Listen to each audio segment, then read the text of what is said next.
Comme 58 millions de Français et moi, vous avez sans doute un livret A. Peut-être que vos parents ou grands-parents vous l'ont ouvert à la naissance, ou bien vous l'avez fait vous-même plus tard pour déposer vos premières économies. Moi, j'ai ouvert le mien quand j'avais 16 ans. Ce livret typiquement français, c'est le produit d'épargne le plus connu, mais il ne contient qu'une petite partie du patrimoine financier des Français, qui s'élève à 6 500 milliards d'euros. Ces derniers temps, j'ai beaucoup lu et entendu que les Français seraient les champions d'Europe de l'épargne, mais que notre épargne serait mal utilisée. Est-ce que les Français épargnent trop, Emmanuel ? Oui, les Français épargnent beaucoup trop. L'épargne des ménages sert à énormément de choses. C'est la clé de voûte du système financier. Alors, les Français épargnent-ils mal ? Je suis Élise Coutenoyan, journaliste vidéo aux Échos, et bienvenue dans ce nouveau macro consacré à l'épargne. Commençons par un état des lieux de l'épargne en France. Le patrimoine net total des ménages français s'élève à près de 15 000 milliards d'euros en 2024.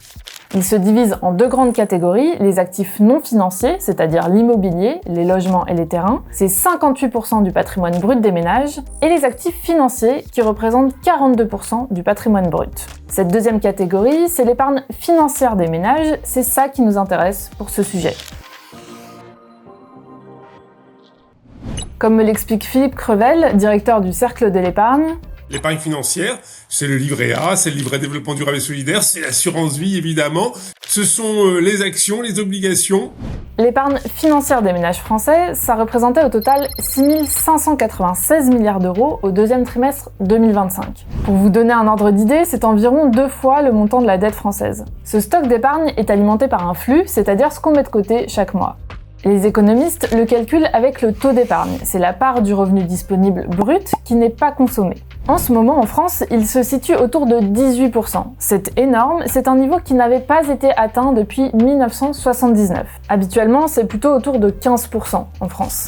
Depuis le Covid, c'est surtout l'épargne financière qui augmente. Elle a été multipliée par 2, de 4 à 9%. Si 90% des ménages français ont de l'argent de côté, ça me paraît important de rappeler qu'on a souvent une idée fausse de l'épargne.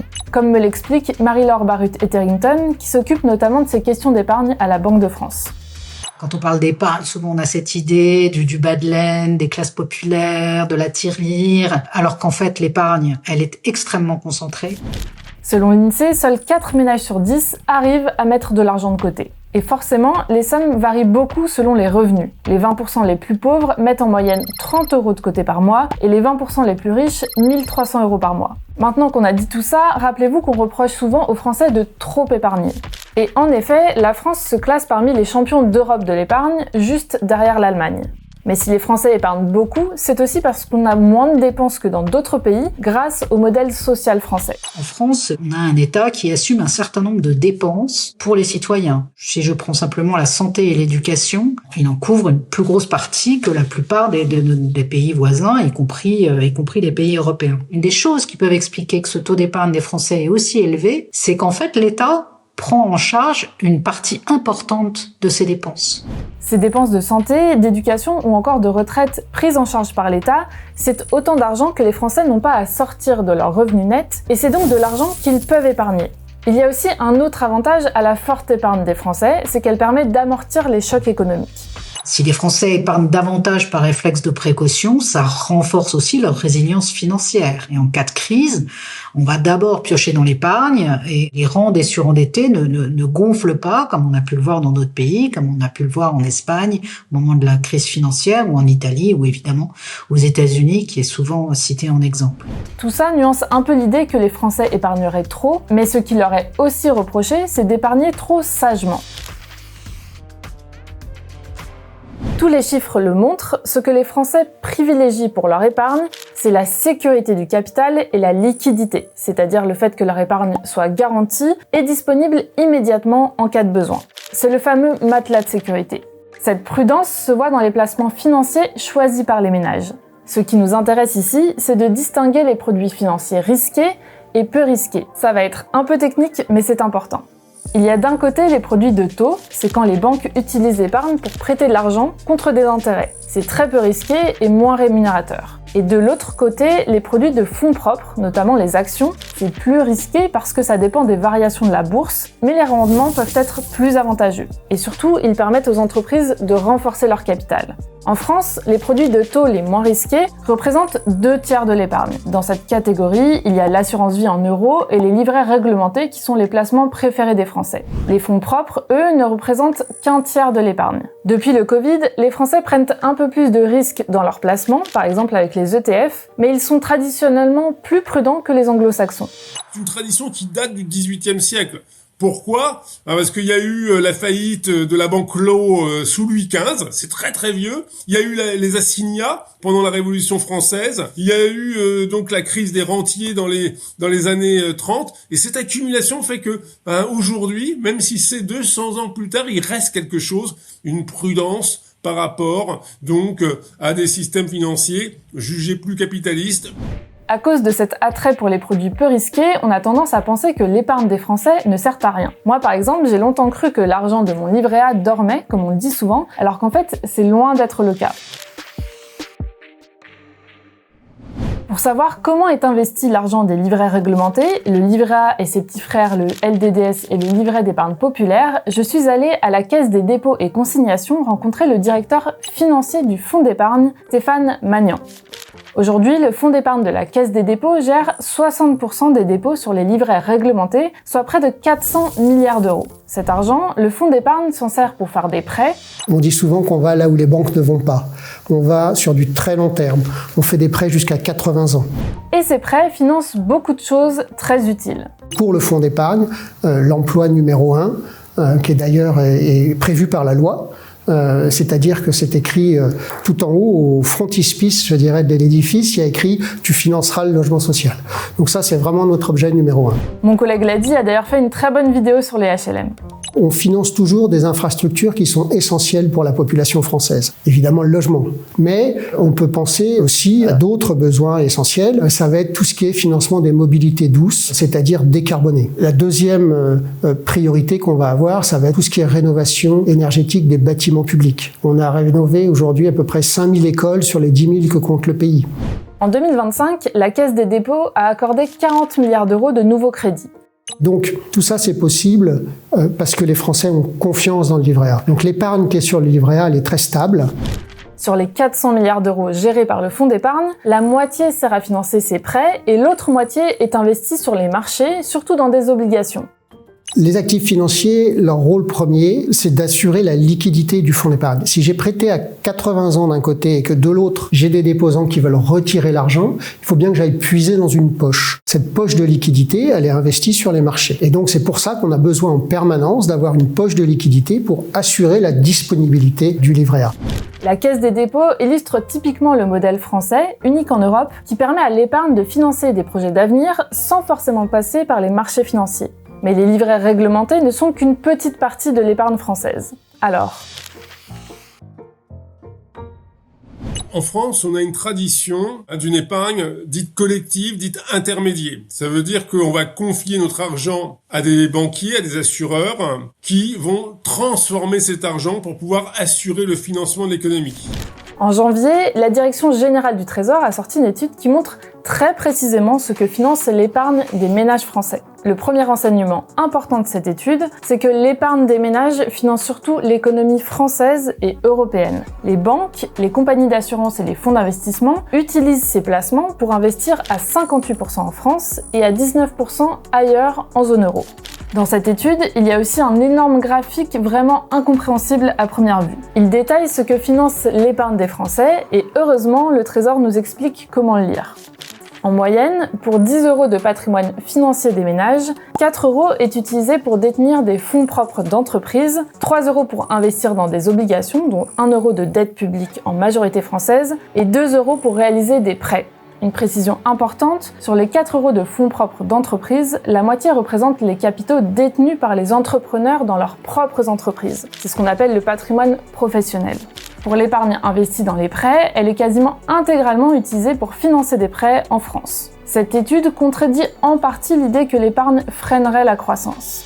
Ce que j'épargne, évidemment, je ne le consomme pas. La croissance économique, elle est nourrie par la consommation. Donc s'il y a moins de consommation, il y a moins de croissance. C'est pas faux en temps réel. Mais si je me mets dans le temps, dans la perspective donc de plusieurs années, c'est un peu différent. Parce que l'épargne d'aujourd'hui va permettre les investissements de demain et les emplois d'après-demain et la croissance et l'activité après-demain. Donc, on a besoin des deux. Mais la croissance et l'activité future reposent aussi sur les entreprises. Or, les Français épargnent peu dans les fonds propres des entreprises. Souvenez-vous, c'est environ un tiers de l'épargne des ménages. Placer son épargne dans les fonds propres des entreprises, ça peut se faire soit par l'intermédiaire de la bourse, pour les entreprises cotées, soit en investissant dans des entreprises non cotées en direct, ou par les unités de compte des assurances-vie et des autres produits financiers un peu plus risqués proposés par les banques et les assureurs. Comme c'est compliqué pour les particuliers d'investir directement dans des entreprises non cotées, il y a un type d'acteur qui investit traditionnellement beaucoup dans les fonds propres, ce sont les fonds de pension. Un fonds de pension, son objectif, c'est de collecter des cotisations et de les restituer donc aux retraités sous forme de pension, sous forme de capital. Et entre les deux, il va placer cet argent et donc il va chercher des investissements qui lui garantissent de pouvoir verser dans la durée des revenus à des retraités. On voit qu'aux États-Unis, qui remplit ce rôle d'apporteur de capitaux, c'est les fonds de pension et les fonds de retraite, qui sont les principaux vecteurs de financement des marchés US. Le problème qu'on a actuellement avec les fonds propres, il se situe à l'échelle européenne. On a des entreprises européennes qui sont extrêmement dépendantes du financement bancaire, beaucoup plus que du financement de marché. Et ça, c'est d'une part parce qu'une partie de notre épargne part aux États-Unis, mais surtout parce qu'on n'a pas des capitaux qui rentrent et que l'allocation d'épargne en fonds propres est insuffisante. Je vais m'arrêter un peu sur les deux choses importantes qui viennent d'être dites. D'abord, sur l'épargne européenne qui part aux États-Unis. Chaque année, 400 milliards d'euros d'épargne européenne partent en dehors du continent, et principalement aux États-Unis parce que la bourse américaine rapporte plus. Mais c'est autant d'argent qui n'est pas investi en Europe, et l'épargne des Européens, comme celle des Français, est surtout placée dans des produits peu risqués. À cela s'ajoute un deuxième problème, l'Europe n'arrive pas à attirer les capitaux étrangers qui pourraient apporter des fonds propres aux entreprises. Or, ce sont les fonds propres qui permettent aux entreprises d'innover. On a créé il y a un quart de siècle l'euro, et on n'a pas créé en fait un espace financier commun entre les 21 pays maintenant de la zone euro. On n'a pas l'équivalent de Wall Street aux États-Unis. Et donc comme on n'a pas cette profondeur de marché, c'est difficile pour des entreprises comme Mistral par exemple de trouver des financements à la hauteur des besoins d'investissement. Et donc, donner la possibilité aux entreprises d'avoir cette profondeur de marché sur l'ensemble de la zone euro ou de l'Union européenne, c'est une nécessité. Ce qui manque à l'échelle de l'Europe, et ça a été bien identifié, et c'est bien tout l'enjeu de l'Union pour l'épargne et l'investissement, c'est qu'il faut maintenant, effectivement, raisonner à l'échelle de l'Europe. Pas de la France, pas de chaque pays, et il faut que notre marché européen de capitaux, il offre, comme celui des États-Unis, la profondeur, la liquidité, et ce qui en découlera, c'est la performance. L'Union pour l'épargne et l'investissement, c'est un projet de la Commission européenne dont le but est de créer d'un côté une supervision commune pour les fonds d'investissement pour les faire grossir à l'échelle européenne, et de l'autre des produits d'épargne à l'échelle européenne aussi, qui encourageraient les Européens à placer leur épargne à long terme sur les marchés financiers. Le but, c'est que l'épargne serve plus à soutenir les investissements des entreprises européennes. Pour ça, la Commission européenne veut notamment développer l'épargne retraite et les fonds de pension. Ces fonds de pension existent dans certains pays européens, comme les Pays-Bas, mais pas en France puisque la retraite se fait par répartition. Selon ses partisans, ce projet d'union de l'épargne pourrait aussi être avantageux pour les épargnants. Globalement, si on a une plus grande mutualisation, si on a un espace financier plus large, on aura des opportunités de rendement supérieures. Donc si on crée cette Europe de l'épargne unifiée, comme l'a demandé donc Draghi, et comme l'ensemble en fait des pays de la zone euro s'y sont engagés, ce sera gagnant-gagnant, gagnant pour l'économie, gagnant pour les épargnants. Pour résumer, l'épargne prudente des Français ne sert pas à rien. À travers les intermédiaires comme les banques ou la Caisse des dépôts, elle soutient l'économie française. Mais notre système plutôt frileux envers les marchés financiers a aussi ses limites. À l'échelle européenne, les entreprises manquent de fonds propres qui sont indispensables pour innover. Et c'est pour ça que l'Europe essaye d'attirer le magot de l'épargne des Européens vers des placements plus risqués, dans l'espoir de créer un cercle vertueux pour les entreprises et les épargnants. Merci beaucoup d'avoir regardé cette nouvelle vidéo, j'espère que vous en savez un peu plus sur l'épargne maintenant, et n'oubliez pas de vous abonner. Une anecdote pour finir, j'ai appris en préparant cette vidéo que le livret A date de 1818, il a été créé en même temps que la caisse d'épargne pour protéger l'épargne des Français qui avait été spoliée pendant les guerres napoléoniennes. Abonnez-vous!